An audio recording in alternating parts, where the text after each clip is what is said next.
আজকের রেসিপি মাছের পাতুরি। তবে দেখতে কতটা সুন্দর হয়েছে দেখো, খেতেও কিন্তু অসাধারণ হয়েছে। তবে আমি এটা ভেটকি মাছ দিয়ে বানাইনি, কি মাছ দিয়ে এত সুন্দর পাতুরি বানিয়েছি জানতে হলে পুরো ভিডিওটা তোমরা দেখে নাও। ভিডিওটি শুরু করার আগে আমার চ্যানেলে যদি নতুন কোনো বন্ধু হয়ে থাকেন, চ্যানেলটিকে সাবস্ক্রাইব করে পাশে থাকা বেল আইকনটি প্রেস করে নেবেন। নমস্কার বন্ধুরা, কেমন আছেন সবাই? আমি ভালো আছি, আশা করি আপনারাও ভালো আছেন। আজকে আবারও একটা নতুন ভিডিও নিয়ে চলে এসেছি মাছ ফোড়নে। তো আজকে আমি বানাবো মাছের পাতুরি বানাবো। তার জন্য পেটি নিয়ে নিয়েছি। এটা হচ্ছে রূপচাঁদ মাছ বা আমরা বলি বাউল মাছ, আপনারা অনেকে বলেন রূপচাঁদ মাছ। তো তারই আমি পেটি নিয়ে নিয়েছি। আপনারা রুই মাছ, কাতলা মাছ, ভেটকি মাছ তো আর সবসময় পাওয়া যায় না, তাই রুই মাছ, কাতলা মাছ এসব মাছের পেটি দিয়েও করতে পারেন। গাদাটা ভালো হয়, কিন্তু তার থেকে পেটিটা নিলে খুব ভালো হয়। তবে দেখো, আমি নিয়ে নিয়েছি সব কিছু। আগে থেকে আমি সর্ষে, পোস্ত, কালো সর্ষে, সাদা সর্ষে সব ভিজিয়ে রেখেছি, তাহলে কিন্তু বাটাটা স্মুথ হয়, পেস্ট স্মুথ হয়। আর দেখো, চেরা কাঁচা লঙ্কা নিয়েছি, আর এখানে হলুদ, নুন, সর্ষের তেল আর একটু ভিনিগার নিয়েছি। যেহেতু আমার কাছে লেবু নেই, তাই আমি ভিনিগার ইউজ করবো একটু। তো চলো মাছটাকে ম্যারিনেট করে নেব। তো আমি এখানে আমার 4 পিস করব, 4 পিস লাগবে, 4 পিস করব। তার জন্য আমি তার অনুযায়ী আমি মাপ বুঝে সমস্ত কিছু নিয়ে নিয়েছি। এখানে নিয়েছি 3 চামচ সর্ষে, সাদা সর্ষে, 3 চামচ কালো সর্ষে, 3 চামচ নিয়েছি পোস্ত, আর আছে টক দই। তো চলো মাছটাকে প্রথমে আমি নুন, হলুদ আর একটু ভিনিগার দিয়ে ম্যারিনেট করে নেব। তো দেখো, আর 1 চামচ দিয়ে, হাফ চামচ দিয়ে দেবো ভিনিগার। তো মাছগুলোকে আমি ম্যারিনেট করে নেব ভালো করে। মাছগুলোকে কিন্তু ম্যারিনেট করে 10 মিনিটের মতো আমি রেখে দেব।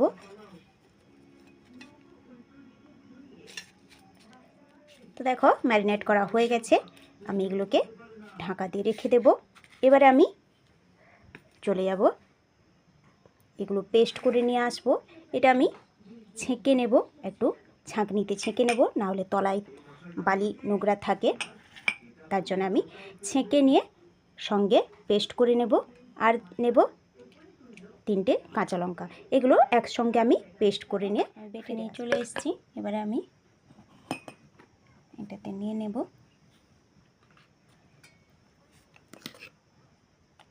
দিয়ে দেব টক দই।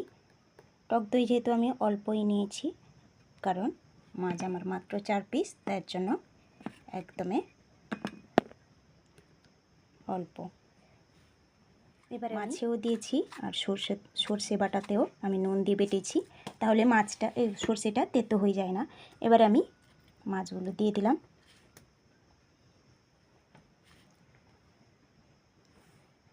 এবারে ম্যারিনেট করে নেব। এটা ছোট হয়ে গেল। এবার আমি দিয়ে দেব একটু সর্ষের তেল দেব। এবারে মাছগুলোকে হাত দিয়ে ম্যারিনেট করে নেব।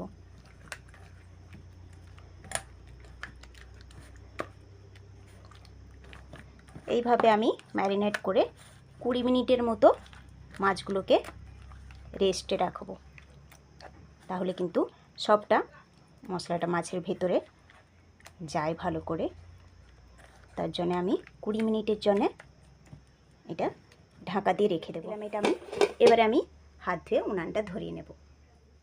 তো দেখো, হাতটা ধুয়ে আমি উনানটা ধুয়ে নিয়েছি। এখানে দেখো কিছু কলা পাতা আমি নিয়ে নিয়েছি, ধুয়ে নিয়ে রেখেছি আমি। এইভাবে আমি একটু সেঁকে নেব, তাহলে কিন্তু মোড়ার সময় আর ফেটে যাবে না, সুন্দরই মুড়ে যাবে, নরম হয়ে যায় সেঁকে নিলে পাতাগুলো। 2 সেকেন্ডের মধ্যেই কলা পাতাগুলো কালার চেঞ্জ হয়ে যায়। এগুলো এরকম আমি সব পাতাগুলো। এছাড়াও আরেকটা কাজ করতে পারেন, উনানেও সেঁকে নিতে পারেন, বা গরম জলে একটু নুন দিয়ে কিন্তু কলা পাতাগুলোকে দিয়ে দিলে তাতেও কিন্তু কলা পাতাটা আমি নিয়ে নিয়েছি। এবারে আমি একটা দিয়ে দেবো মাছ।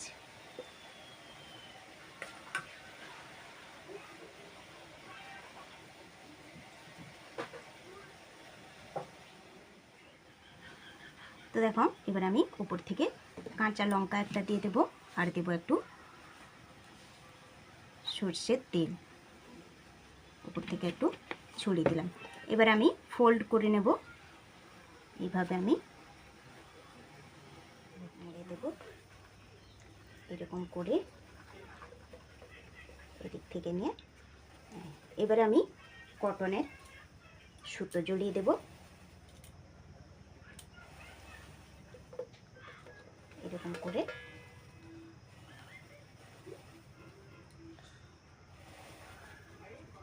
গেঁটে মেরে দেব, এরকম আমি দিয়ে নেব। হয়ে গেল এরকম সবগুলোই আমার ফোল্ড করা হয়ে গেছে। তো চলো এবারে আমি কড়াইতে বানাবো, যেহেতু সেই জন্যে আমি একটু তেল দিয়ে দিলাম। এবারে তেলটাকে একটু চারিদিকে একটু চাড়িয়ে নেব। তাওয়া নেই আমার কাছে, তাওয়া থাকলে এগুলাতে তাওয়া থাকলে ভালো হয়, মেলা জিনিস থাকলে। তো দেখো তেলটাকে আমি দিয়ে দিয়েছি, কড়া গরম হয়ে গেছে। এবারে আমি বসিয়ে দেবো এগুলো।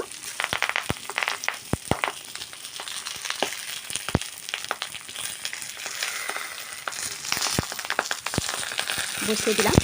এবারে আমি ঢাকা দিয়ে 10 মিনিটের পরে আমি ঢাকা তুলে নিলাম। এবারে আমি একটু উল্টে দেব।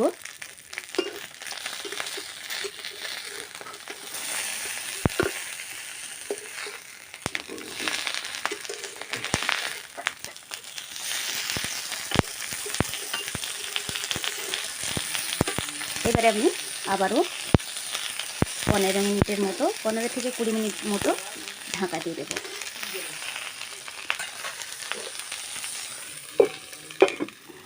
তো 20 মিনিটের পরে আবার ফিরে আসবো। তো দেখো 20 মিনিটের পরে আমি ঢাকা খুলে নিলাম। তো দেখো 20 মিনিটের পরে আমি ঢাকা খুলে নিয়েছি। এবারে আমি তুলে নেব। এগুলো কিন্তু হয়ে গেছে, আমি তুলে নিচ্ছি।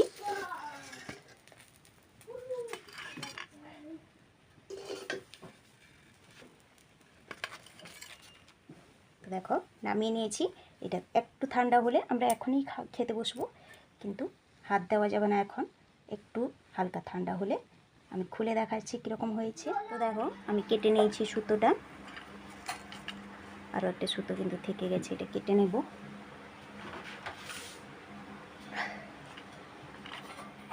তো দেখো আমি কেটে নিয়েছি সুতো, এবার আমি খুলে নিচ্ছি।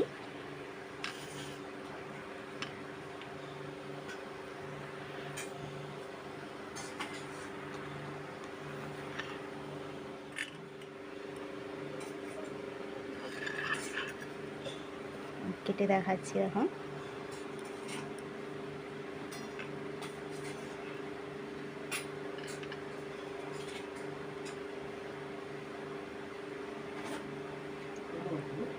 যেহেতু কাটা থাকে পেটিগুলোতে, দেখো